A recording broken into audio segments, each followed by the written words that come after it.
আল্লাহ আমার রব, এই রবি আমার সব।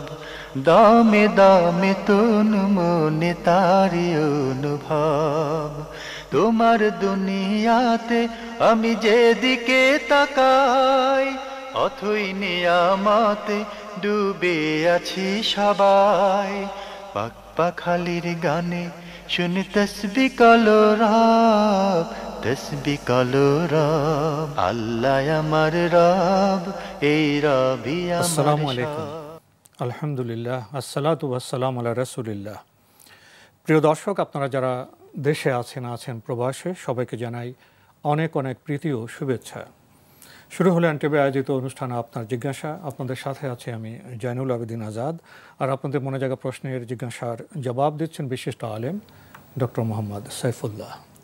আসসালামু আলাইকুম ওরহমতুল্লাহি ওয়া বারাকাতুহু। প্রিয় দর্শক, চলুন তাহলে জিজ্ঞাসার জগতে। শুরুতে একটি ইমেল পাঠিয়েছেন তসনিম, লিখেছেন, আলমারির ভেতরে অ্যালবামে ছবি থাকলে কি সেই ঘরে নামাজ হবে? নামাজ হবে। ছবির জন্য শর্ত নয় যে ছবি আপনি ঘরে কোথাও রাখলে আপনার নামাজ হবে না। ছবি ঘরের যে কোথাও আপনি রাখতে পারেন, কিন্তু ছবি ঝুলিয়ে রাখা, মানে ঘরের মধ্যে, দেয়ালের মধ্যে, তারপরে রুমে ছবি দিয়ে ডেকোরেশন করা, যেগুলোর মাধ্যমে ছবিকে সম্মান দেখানো হচ্ছে, ছবি এর অনেকটা পূজা দেয়া হচ্ছে ইত্যাদি মনে হয়, এই ধরনের বিষয়গুলো হারাম, নিষিদ্ধ। রাসূলুল্লাহ সাল্লাল্লাহু আলাইহি ওয়াসাল্লাম বলেছেন যে লা তাদখুলুল মালাইকাতু ফি বাইতান ফিহি সূরাতুন আও তিমসালুন আও কালব। ওই ঘরের মধ্যে ফেরেশতা প্রবেশ করবে না যেখানে কোনো ছবি রয়েছে, আকৃতি রয়েছে, অথবা কুকুর রয়েছে। এগুলোর মধ্যে ফেরেশতা প্রবেশ করবে না। এখানে ফেরেশতা প্রবেশ করবে না বলতে বোঝানো হয়েছে রহমতের ফেরেশতা প্রবেশ করবে না। সুতরাং এটা রহমত থেকে বঞ্চিত হওয়ার কারণ হবে। কিন্তু মানে এখানে সলাত আদায় করলে যে সলাত বাতিল হয়ে যাবে বা সলাত হবে না, এই ধরনের কোনো বক্তব্য রাসূলুল্লাহ সাল্লাল্লাহু আলাইহি ওয়াসাল্লাম হাদিস দ্বারা প্রমাণিত হয়নি। তাই ছবি যদি কোনো ঘরে থাকে, সেখানে যদি কেউ সলাত আদায় করে থাকেন, তার সলাত হবে না, এই কথাও হাদিস দ্বারা প্রমাণিত হয়নি।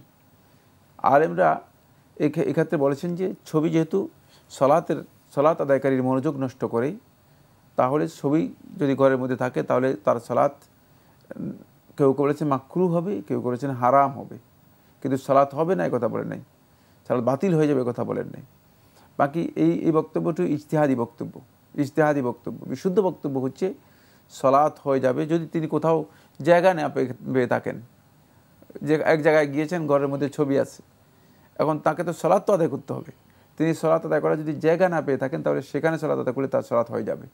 কিন্তু সেক্ষেত্রে তিনি ছবির দিকে করে সলাত আদায় করবেন না, সলাত অন্যদিকে কেবলামুখী হয়ে সলাত আদায় করবেন, এবং ছবি সম্ভব হলে তিনি সরিয়ে সলাত আদায় করবেন। বাকি ছবি ঘরের মধ্যে যে কোথাও থাকলেই তাহলে তার সলাত হবে না। অনেকের পকেটে তো মানে টাকা আছে, ছবি আছে, এখন কি তাদের সালাত হবে না? না, এই বক্তব্য সঠিক না। শুধু ছবির কারণে সালাত হবে না, এই ধরনের বক্তব্য রাসূলুল্লাহ সাল্লাল্লাহু আলাইহি ওয়াসাল্লাম হাদিস দ্বারা প্রমাণিত হয়নি। আমরা জানলাম বিষয়টি সম্পর্কে। প্রিয় দর্শক আরও লিখেছেন, স্মৃতিস্বরূপ মৃত মা বাবার ছবি কি ঘরে রাখা যাবে? ঘরে রাখবে কিভাবে? সেটা ঘরের মধ্যে যদি এভাবে ঝুলিয়ে রাখে তাহলে এটা জায়েজ নেই, হারাম, কোনো সন্দেহ নেই, ফেরেশতা প্রবেশ করবে না। আর যদি অ্যালবামে রাখে? যদি ঘরের মধ্যে যদি তিনি সংরক্ষণ করে রাখেন, কেউ দেখলো না, এমনি অ্যালবামের মধ্যে রেখে দিলেন, আলমিরার মধ্যে রেখে দিলেন, তাহলে না, জায়েজ নয়, হারাম বা নিষিদ্ধ বিষয় নয়। জি, আমরা জানলাম বিষয়টি সম্পর্কে। প্রিয় দর্শক, আমাদের হাতে আরও একটি ইমেল পাঠিয়েছেন সাদেক আলী, লিখেছেন, আমার জানার বিষয় হলো যে আমাদের মসজিদের মোতাওয়াল্লি, তাঁর বয়স আনুমানিক ৮০ বছর, উনি মাজুর, চেয়ারে বসে সালাত আদায় করেন। এখন উনি মাঝে মাঝে চেয়ারে বসে জামাতের ইমামতি করেন। আমি তাকে প্রশ্ন করায় তিনি বললেন, বুখারীতে আছে রাসূল সাল্লাল্লাহু আলাইহি ওয়াসাল্লাম অসুস্থ অবস্থায় কাঁধে ভর দিয়ে পা টেনে টেনে দেয়ারে বসে ইমামতি করেছেন, অতএব তিনি এটা করতে পারেন। এই কথাটা কি ঠিক? ধন্যবাদ এই ভাইকে। মোতাওয়াল্লি সাহেব বয়স ৮০ বছর এবং মাজুর, তিনি ইমামতি করে থাকেন এবং তিনি রাসূলুল্লাহ সাল্লাল্লাহু আলাইহি ওয়াসাল্লামের সহিহ বুখারী যে রেওয়ায়াতটি রয়েছে সেই রেওয়ায়াতকে দলিল হিসেবে পেশ করেছেন।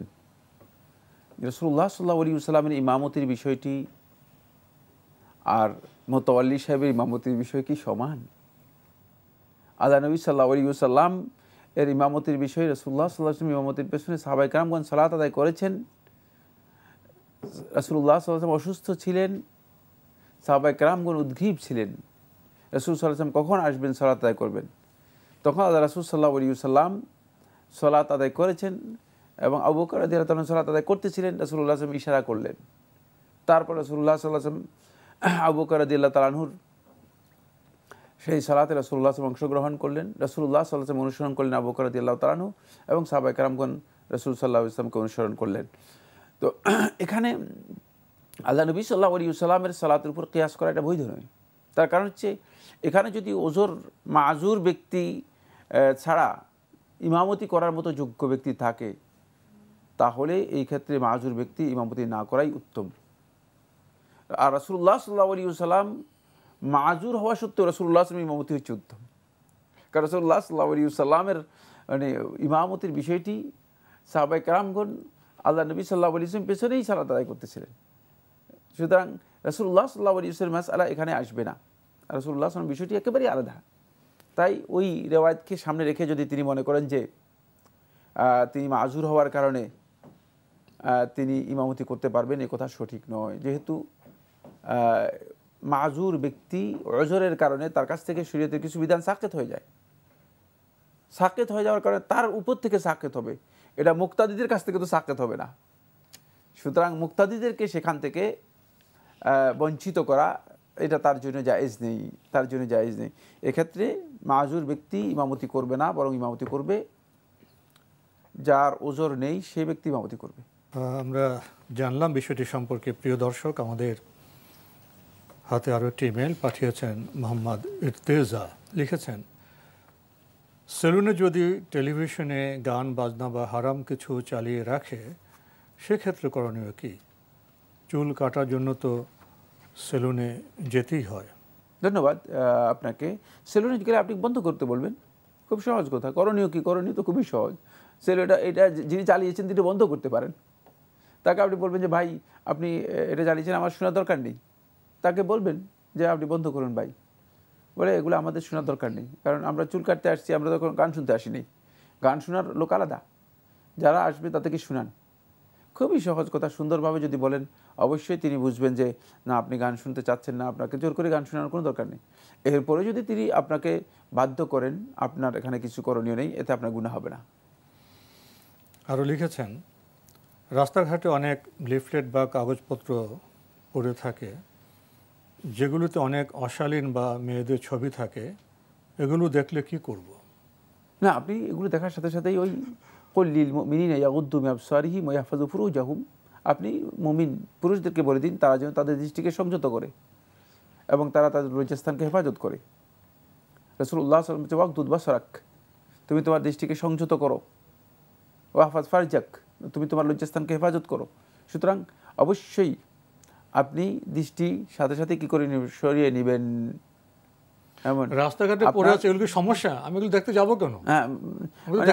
কোনো কারণে যদি চোখে পড়ে যায়, একবার পড়ে গেল, সাথে সাথে দৃষ্টি সরিয়ে নেবেন।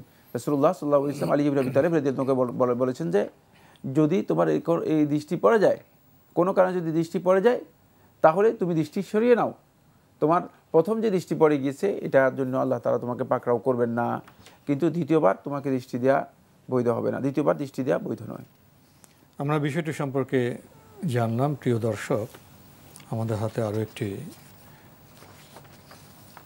ইমেল পাঠিয়েছেন মহসিনা ময়মনসিংহ থেকে। লিখেছেন, আমার দুই ভাই, একজনের বয়স 21, আরেকজনের বয়স 18। তারা বিগত 6-7 মাস ধরে অস্বাভাবিক আচরণ করছে। মা বাবাকে তারা সহ্য করতে পারছে না। হঠাৎ করে মা বাবার সাথে কথা বলা বন্ধ করে দিয়েছে। কোনো কারণ ছাড়াই দুজন দড়ি নিয়ে যায় সুইসাইড করতে। ভালো মন্দ কিছুই তাদের বলা যায় না। মা বাবার ছায়া দেখলে তাদের যন্ত্রণা শুরু হয়ে যায়। যখন তখন দড়ি নিয়ে ফ্যানের সাথে ঝুলতে চায়। অথচ 6-7 মাস আগেও মা বাবার সাথে তাদের খুব ভালো সম্পর্ক ছিল। তারা দুজনেই মাদ্রাসার স্টুডেন্ট। আগে নামাজ রোজা কিছু বাদ দিত না, এখন ঠিকমতো নামাজও পড়ে না। কিছুদিন আগে তাদের দুজনে বালিশে আর বিছানায় আমরা তাবিজ পেয়েছি। কয়েকজন হুজুরকে দেখানোর পর তারা বললেন যে এটা কঠিন জাদু করা হয়েছে পরিবারের সাথে সম্পর্ক নষ্টের জন্য। আর আমার বয়স 23, আমি অনেক ভয় পাই, সারা রাত ভয়ে ঘুমোতে পারি না, ঘুমোলে ভয়ঙ্কর স্বপ্ন দেখে চমকে উঠি। রাতে যেমন একা থাকতে পারি না, তেমনি দিনের বেলা তো একা থাকলে ভয় পাই। সবসময় মনে হয় কেউ আমাকে ফলো করছে, ঘুমোলে মনে হয় কেউ আমার সাথে শারীরিক সম্পর্ক করছে, সজাগ হয়ে দেখি কেউ নেই, আমি অবিবাহিত। কয়েকজন হুজুর বললেন যে আমার সাথে 2টা দুষ্ট জিন আছে। আমি অনেক আমল করি কিন্তু কোনো কাজ হচ্ছে না। আর আমার 2 ভাই এখন কোনো আমল করার মতো অবস্থায় নেই, সবাই বলে শরীরে তাবিজ নিতে। তো এই অবস্থায় নিজের জীবন বাঁচাতে আমরা 3 ভাই বোন কি শরীরে তাবিজ ব্যবহার করতে পারবো?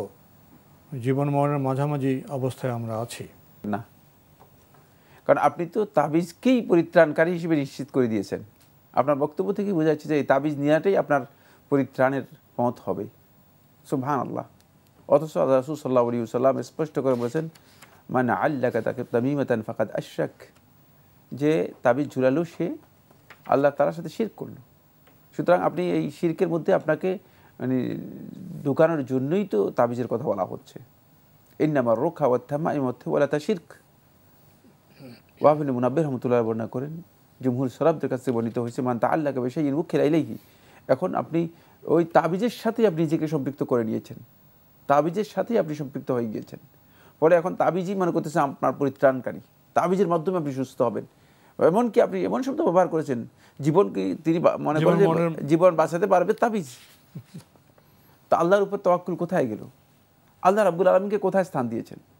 মানে প্রশ্নটা কত ভয়ঙ্করে চলে গিয়েছে যে খবরদার, বরং আপনি একজন সত্যিকার আহলুল ইলমের কাছে এই বিষয় নিয়ে পরামর্শ নিন এবং তার কাছ থেকে প্রয়োজনীয় যেই রুকিয়া শরঈয়া রয়েছে সেগুলো জেনে নিয়ে সেগুলো নিয়মিত আমল করুন। অবশ্যই সেগুলোর প্রতি যদি আপনার আস্থা পরিপূর্ণ আসে, যেহেতু আপনার আস্থা এখন তাবিজে চলে গিয়েছে, সুতরাং আপনি এখন তো রুকিয়া শরিয়াতে আপনার আস্থা আসবে না। এই জন্য ওই তাবিজ থেকে পুরো আস্থাকে, পুরো ইয়াকিনকে কাট করতে হবে, কাট করে তারপরে আসতে হবে মানে আল্লাহর শরীয়তসম্মত যে ঝাড়ফুঁক আছে, যেটা আল্লাহর আয়াতের কাছে আসতে হবে, ইস্তেশফা বিল কোরআনের কাছে আসতে হবে। কোরআনের মাধ্যমে শাফাআত লাভ, শিফা লাভ করার, কোরআনের মাধ্যমে আরোগ্য লাভ করার এই দৃঢ় প্রত্যয় আসতে হবে। যদি এখানে আসতে পারেন, দেখবেন যে আপনি সূরা ফাতিহা পড়েন রেগুলার, আপনি সুস্থ হয়ে যাবেন। কিন্তু আপনাকে এখানে আসতে হবে, খুব দৃঢ় মনোবল নিয়ে আসতে হবে, যেহেতু তার অন্তরটা পরিপূর্ণরূপে শিরকের সাথে কি হয়ে গেছে, ভুল পথে যাচ্ছে, ভুল পথে চলে গিয়েছে। আমাদের হাতে একটি ইমেল পাঠিয়েছেন আবুল কাশেম লোহাগাড়া চট্টগ্রাম থেকে। আগের ইমেল আপনার আরও প্রশ্ন রয়ে গিয়েছিল, লিখেছেন সহিহ মুসলিম অনুযায়ী সূর্য শয়তানের 2 শিংয়ের মধ্য দিয়ে উদিত হয়, এ কারণে তখন সালাত আদায় করা নিষিদ্ধ। সূর্য কখন ও কোথায় উদিত হয় তা বুঝিয়ে বললে উপকৃত হব। সূর্য কোথায় কখন উদিত হয় এটা তো আমরা সবাই জানি।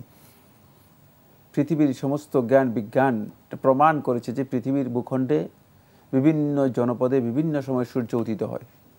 বাংলাদেশের জনপদে যে সময় সূর্য উদিত হয়, জাপানে কি সে সময় সূর্য উদিত হয়? বাংলাদেশের এই মানে জনপদে সূর্য যখন অস্ত যায়, জাপানে কি তখন অস্ত যায়? সৌদি আরবে কি তখন অস্ত যায়? সূর্য উদিত হওয়া অস্ত যাওয়া দুটোই একেবারে বাস্তব স্বীকৃত বিষয়, বিজ্ঞানসম্মত বিষয়। এটি একেবারেই প্রশ্নবিদ্ধ কোনো বিষয় নয়। কিন্তু কোরআনী ফিরকার কিছু সংখ্যক লোকের ধারণা হচ্ছে যে রাসূল সাল্লাল্লাহু আলাইহি ওয়াসাল্লামের হাদিসের মধ্যে যে রাসূল সাল্লাল্লাহু আলাইহি ওয়াসাল্লাম বলেছেন সূর্য যে উদিত হয় এবং সূর্য যে অস্ত যায়, রাসূলুল্লাহ সাল্লাল্লাহু আলাইহি ওয়াসাল্লাম সহিহ মুসলিমের আয়াতের মধ্যে বলেছেন, সহিহ মুসলিম নয়, সহিহ বুখারী মুসলিমের মধ্যে এসেছে, ফাইন্নাহা তাতলু বাইনা কারনাই শাইতান, যে সূর্য উদিত হয় তাকে শয়তানের 2 শিং এর মাঝে সূর্য উদিত হয় তাকে। ফাইন্নাহা তাগরুবু বাইনা কারনাই শাইতান, অন্য রাওয়ায়াতের মধ্যে এসেছে, সেটাও সহিহ রাওয়ায়াত দ্বারা সাব্যস্ত হয়েছে যে সূর্য অস্ত যায় যখন, সূর্য এই শয়তানের 2 শিংয়ের মাঝ দিয়ে অস্ত যায়। এর অর্থ কি? ইমাম নববী রাহমাতুল্লাহ আলাইহি এ বিষয়ে অর্থ করেছেন, খুবই স্পষ্ট অর্থ করেছেন তার সহিহ মুসলিমের মধ্যে।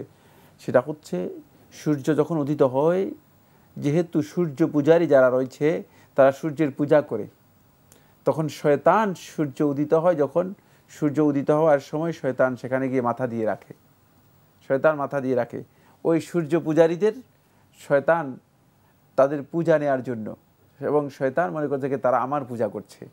শয়তান এই সময় এসে দাঁড়িয়ে যায়, এবং শয়তান যখন দাঁড়িয়ে যায়, শয়তানের মাথার যে অংশটুকু রয়েছে এই অংশের দুই ফাঁক দিয়ে সূর্য এসে আস্তে করে কি হয়, উঠে, সূর্য উদিত হয়ে থাকে, শুধু রাইজ করে।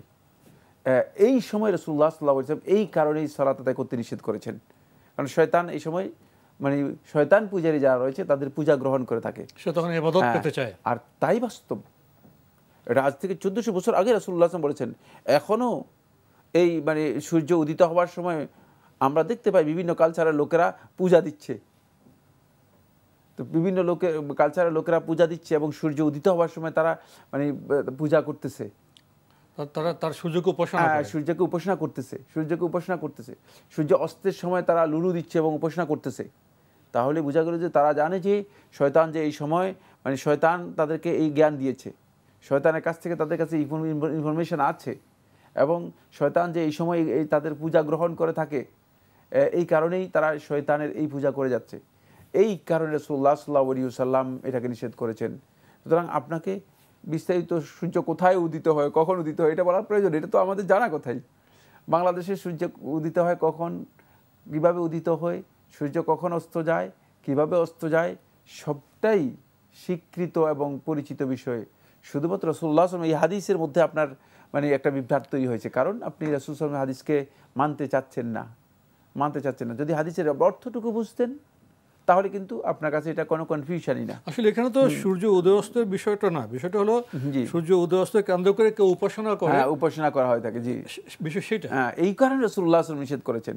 সুতরাং এখানে না এই যে প্রশ্নটা আসছে কোন কেন্দ্র থেকে সেটা জানতে হবে। প্রশ্নটা এসেছে মূলত আল্লাহ নবী সাল্লাল্লাহু আলাইহি ওয়াসাল্লামের হাদিসকে মানে সাংঘর্ষিক এবং বিজ্ঞান বা জ্ঞানসম্মত নয় এই কথা প্রমাণ করে এই বক্তব্য এস্টাবলিশ করার চেষ্টা করা যে না এগুলো হাদিস নয়, হাদিসের নামে মিথ্যা কথা। মাআদাল্লাহ, এত বছর পর্যন্ত, শত শত বছর পর্যন্ত লক্ষ লক্ষ আহলে হাদিস, লক্ষ লক্ষ মুহাদ্দিসগণ এই হাদিসের ব্যাপারে তাহকিক করেছেন, চুলচেরা বিশ্লেষণ করেছেন, কেউ এর মধ্যে কোনো ধরনের ত্রুটি বের করতে পারেননি।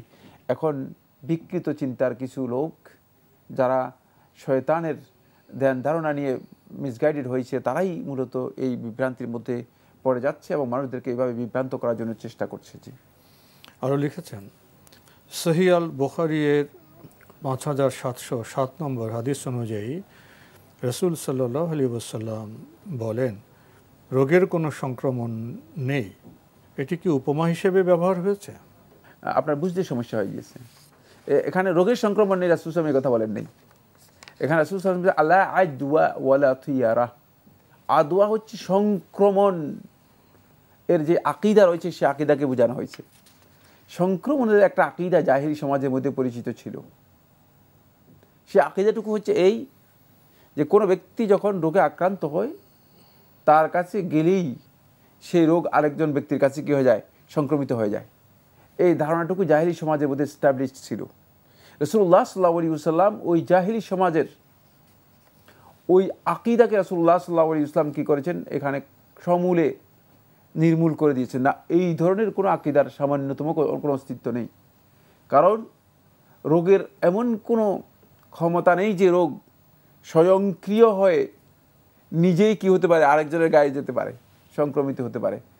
আরেকজনের গায়েও যেতে পারে না, আরেকজনের সংক্রমিত হতে পারে না, যতক্ষণ পর্যন্ত মানে আল্লাহ রাব্বুল আলামিনের পক্ষ থেকে এর জন্য সুনির্দিষ্ট হুকুম না থাকবে। সুতরাং এই জাহিলি সমাজের সেই আকীদাকে অপনোদন করার জন্য আল্লাহ হাবিব সাল্লাল্লাহু আলাইহি ওয়াসাল্লাম বলেছেন যে সংক্রমণ বলতে কিছু নেই। কিন্তু সংক্রমণ নেই এটাকে এর অর্থ এই নয় যে কিছু কিছু রোগ আছে যেগুলোর ধরন হচ্ছে এগুলো মানুষের সাথে, মানুষের আশেপাশে আসলে, এগুলো মানুষের ছোঁয়াশে আসলে, মানুষের স্পর্শে আসলে এগুলো কি হতে পারে, মানুষের কাছে সংক্রমিত হতে পারে। এই ধরনের কিছু রোগ আছে, সেই কথা রাসূলুল্লাহ সাল্লাল্লাহু আলাইহি ওয়াসাল্লাম এটাকে কি করেন নাই, নিষেধ করেন নাই। কিন্তু সংক্রমিত হলেই যে সে ব্যক্তি আক্রান্ত হয়ে যাবে এই কথা বিশ্বাস করার কোনো সুযোগ এখানে নেই। এই দিকে রাসূলুল্লাহ সাল্লাল্লাহু আলাইহি ওয়াসাল্লাম ইঙ্গিত করেছেন এবং এটাই বিশুদ্ধ বক্তব্য। তো আজকে আমাদের এখানেই শেষ করতে হচ্ছে। আপনাকে অনেক ধন্যবাদ। আপনাকে অনেক ধন্যবাদ। প্রিয় দর্শক, আমরা দেখছিলাম এনটিভি আয়োজিত অনুষ্ঠান আপনার জিজ্ঞাসা। আমাদের অনুষ্ঠান আপনারা এনটিভি অনলাইনেও দেখতে পারবেন। ভিজিট করুন www.ntvbd.com। এছাড়া ইউটিউবে এবং ভেরিফাইড ফেসবুক পেজে অনুষ্ঠান দেখতে পারবেন। আমরা লেখাপড়া করি, জানার চেষ্টা করি, তো জানার চেষ্টার মধ্যে অনেক সময় সীমাবদ্ধতা এসে যায়। তখন যারা জানেন আলেম, তাদের কাছে আমাদের প্রশ্ন করতে হয়। আপনি ঠিকই প্রশ্ন করেছেন, আমরা জেনেছি বিষয়টি আকীদার ছিল। তো রোগের তো সংক্রমণের কিছু বিষয় আছে, ব্যবস্থাপনার বিষয় আছে, এই সবগুলো বিষয়কে আমাদের সমন্বয় করতে হবে। খণ্ডিত জ্ঞানে যদি আমরা কোনো সমাধানে যেতে চাই তাহলে হয়তো ভুল হতে পারে। চিঠি লিখুন, প্রশ্ন পাঠান আমাদের ঠিকানায়। পরিচালক আপনার জিজ্ঞাসা, এনটিভি, বিএসসিসি ভবন, 7ম তলা, 102 কাজী নজরুল ইসলাম এভিনিউ, কারওয়ান বাজার, ঢাকা 1215। ইমেল অ্যাড্রেস আপনার জিজ্ঞাসা @ntvbd.com। প্রিয় দর্শক, মহান আল্লাহ আমাদের সবাইকে নিরাপদে রাখুন, রাখুন শান্তিতে। আসসালামু আলাইকুম। আল্লাহ আমার রব, এই রবি আমার সব, দামে দামে তুন মনে তারি অনুভব। আল্লাহ আমার রব, এই রবি আমার সব।